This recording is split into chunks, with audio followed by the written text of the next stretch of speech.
Hello, everyone, and welcome to another episode of I Am Christina DiArcangelo.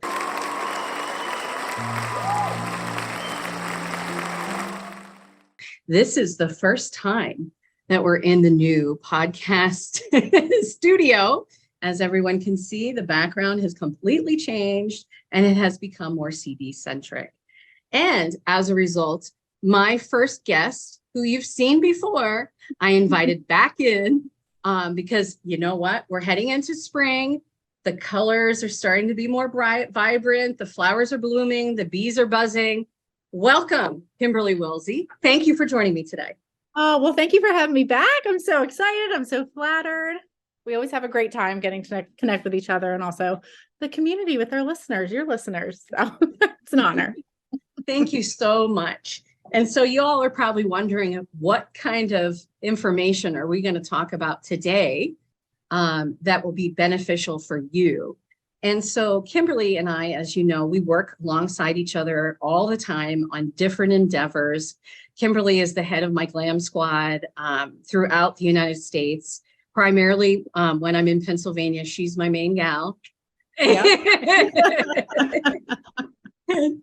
And, you know, as a result of that, we have become friends and we have developed a sisterhood between the two of us. And I'm so proud to have Kimberly in my circle, my inner circle of friends. Oh, I could say the same about you too. So in our fashion, as we always do, we talk about how we can help people. And one of the things that we were recently discussing, it was a couple of weeks ago, was the fact that we feel as though the younger females that are coming up through the ranks here from, say, high school forward, sometimes some of those women, because they are women, need some mentorship and empowerment, because we were discussing when we were growing up, while we're not that old, it was a different time, right? Times are so very different now. And so we were discussing off the record some of our wishes on how we want to help others. And so today we're going to talk about that. And we also have a special guest today. We have Reed, who is Kimberly's youngest little chicken. That's what I call the kids, chickens. He's here to join us to wave. But Kimberly, would you like to kick it off and start talking about what you were thinking and what we discussed before? Yeah, absolutely. So, you know, having this conversation and how we can help, you know, our young women and just women in general, and really to empower them. You know, when I was younger, you know, it was difficult to connect with women in general. I didn't have a lot of those role models, even though they were all around, but it was difficult to identify them, to seek them out as a resource. So primarily, you know, I grew up, you know, having those, you know, male friendships or, you know, male figures that I was able to connect with and became those mentors, you know, through school, athletics, extracurriculars, things like that. So, you know, I wish at a younger age, I had access to those women around me to help with my self-esteem. I think a lot of young women and women in general struggle, no matter how old you are, with self-esteem, whether it's, you know, physical, mental, emotional. And, you know, we need to be able to connect with each other and really build community to provide ways to increase that, right? That inner confidence, kind of harnessing that power towards empowerment from within, right? To then change not only how you view yourself, how you feel about yourself, but also, you know, your outside surroundings, if that makes sense. That makes great sense.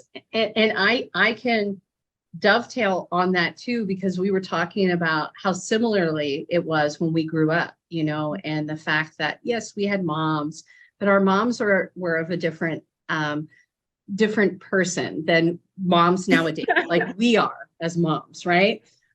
It's different. It's much different because society is different, right? And, you know, we were talking about when there was a time where we couldn't even have bank accounts as females by ourselves. And I was remarking to Kimberly before we got on this morning, like, what would I do CD has a ton of bank accounts. Not that I'm rolling in it, guys, but you all know I have multiple companies and I'm the CEO for, right? And so what if I couldn't bank, right? Because I don't have a man attached because my dad has passed away and he would be the one that I would have asked to help me, right? Especially since I'm divorced now. So there's no way, I mean, how would I function in society? But, you know, just to go back to the whole way we were raised, one of the things that I've realized much later on in life, and I wish I would have realized this much earlier, was that when I was 21 years old, that was when I stopped loving myself. And I hadn't loved myself again until 2 years, like last year, 2 years passed. You know, we're talking what, 2021 was when I really started loving myself. And I launched CD in 2020. And even then, I didn't love myself. I was at my lowest, but I knew that I wanted to empower people and help people because everyone deserves a voice and everyone deserves to feel cared for, loved, respected, and provided confidence so they can thrive in their environments. And I think back to when I was 21 and I go, well, why, CD, what happened? Like, I never really had, and I'm not putting my mom down, God rest her soul, but my mom was not a good empowerment person because of all the mental health she struggled with every day of her life. Every day she opened her eyes up and maybe she felt good that day. Maybe she didn't. Maybe she started out feeling good. And then halfway through the day, she didn't feel so great. And then it went down and then it came back up. And that's kind of how it was with her. So I never looked at my mom with the rose-colored glasses on, feeling like she was somebody who could empower me as a female. Did I get empowerment? Yes, but it was male-centered, male-dominated. It was my father. So then I struggled with this my whole life because in work, I was more aggressive as a female. That's what I was labeled as because I had more masculine tendencies because of what was represented before me and what I saw and what I could identify with. I didn't get hugs by my mom. Again, I'm not putting that down, but that's how it was. There were no hugs. How they were raised too. There's no, I love you. You're amazing. Oh my God, you look beautiful today. None of that. There was none of that. And so I struggled with this. And there's no need for our all of these young ladies that are coming up, that are going to come behind us and rise up above us, right? Because that's our intention, is these people are better than us. These girls deserve that. They deserve that type of embracing and love and showing head and heart. There's nothing wrong with being in business and showing your head and your heart, because in my opinion, that's the best way to do business. You can't just be so.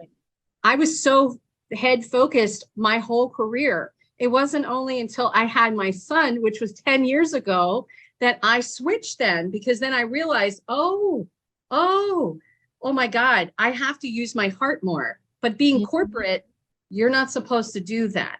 I don't care anymore, because I'm a CEO of across multiple companies, and people either love me or, they don't always care for me. But that's okay. You love them where they're at, right? That's right. That's right. Sorry, I went on such a tangent. No, I completely agree. Again, I worked in corporate America, right? Majority of my career before I launched Pretty Powerful. And, that pandemic and shutdown was a blessing because it gave me clarity and the time to start pursuing the things that I put on the dream shelf when I was a young girl, right? But working in that corporate environment, there are times where you feel like a number. It was, very masculine environment. I did have some great, female mentors here and there that I worked with to help shape me. But that was like late into my 20s, early 30s. So, to be vulnerable and to express how you're feeling and to speak up, it wasn't something that I was used to. No. Very difficult. I still struggle with it, to find my voice, to speak my truth. And it wasn't until I became a mother that, you find this strength in that transition from being a woman then becoming a mother, right? Because you have to start seeking out support and asking for help instead of suffering in silence and trying to care for yourself. And you always say this too, you have to put on your own oxygen mask before taking, giving it to others.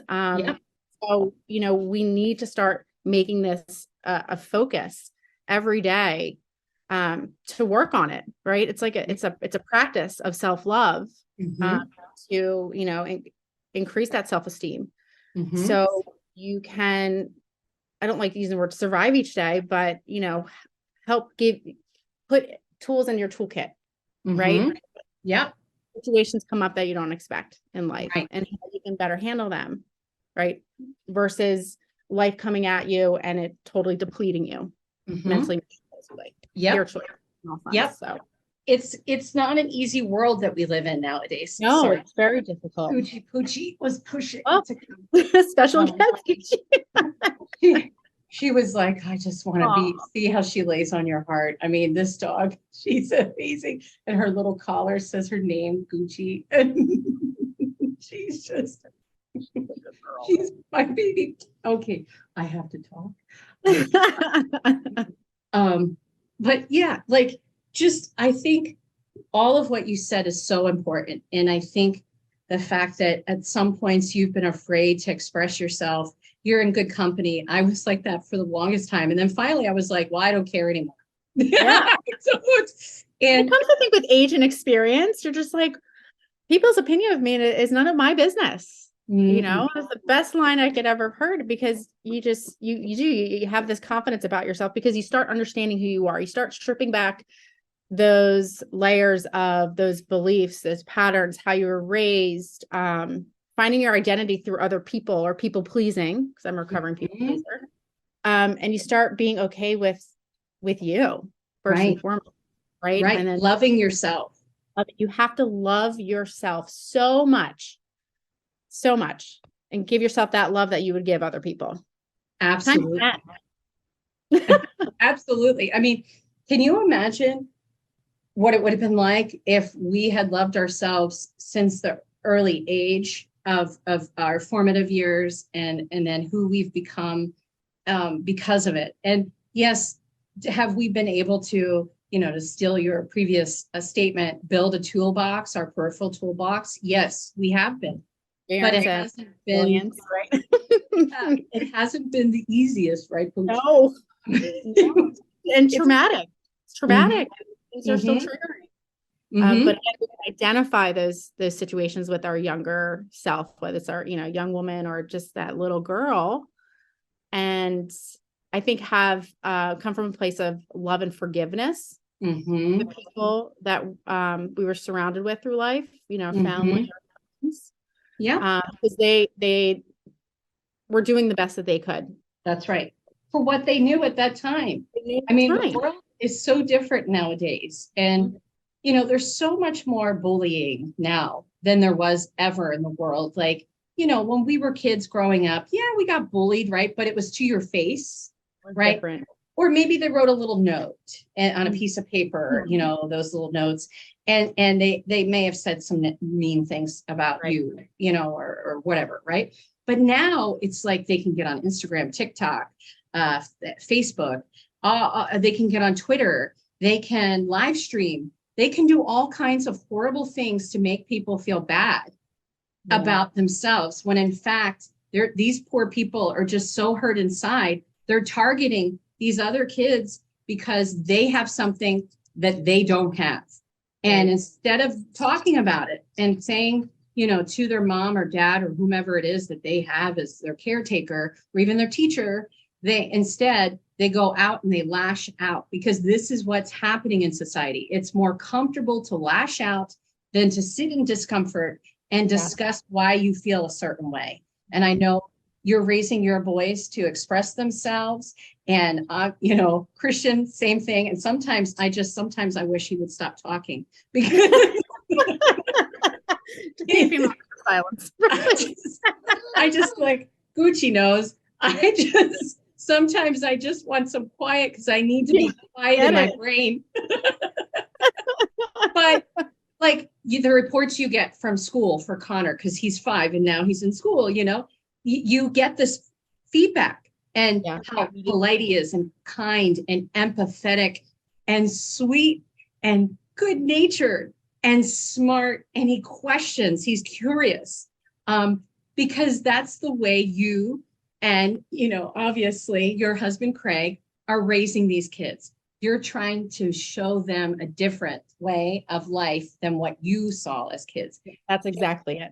Absolutely. Yeah. You Just want to parent how I feel that those areas that I wasn't getting enough of,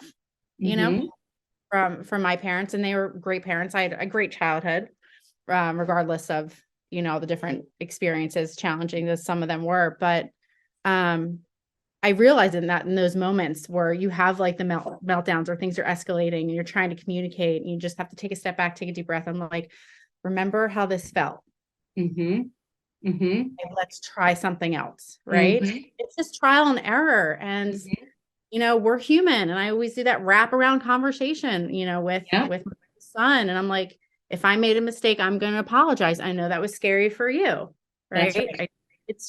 It's wrapping around, with that love and understanding. And it's okay to make mistakes. You don't have to be perfect because you're not a perfectionist right here, right? It's admit it, like that's something that I never heard growing up. Like when my parents were wrong about things, and there were times they were wrong, they never said they were sorry. They never acknowledged it, right? But they expected my brother and I to acknowledge our wrongdoings and our bad behavior and apologize and be respectful. There was no reciprocity with respect to how they then, like you said, wrap around, they come around and return the favor. That wasn't possible. And, as I got older and my dad and mom got older, I saw more with my father, especially when he was passing the last year of his life. He apologized his last day on earth to me for putting me through all the stuff that he felt he was putting me through. It wasn't he putting me through. It was my job.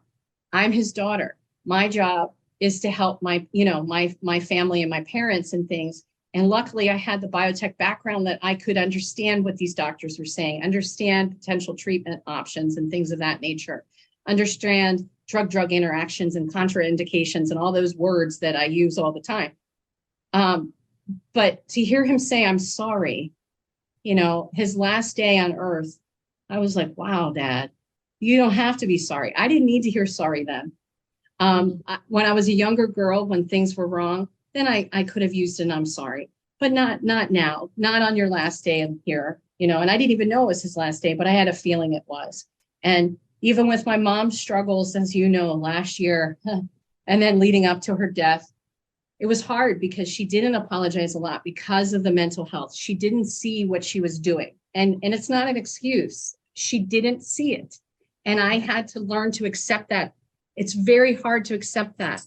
So if we can show these young ladies all these different ways of things that we've learned working corporate, being in relationships, being a mother, we tend to kind of mother. I didn't even realize I was doing this until someone said it to me one day.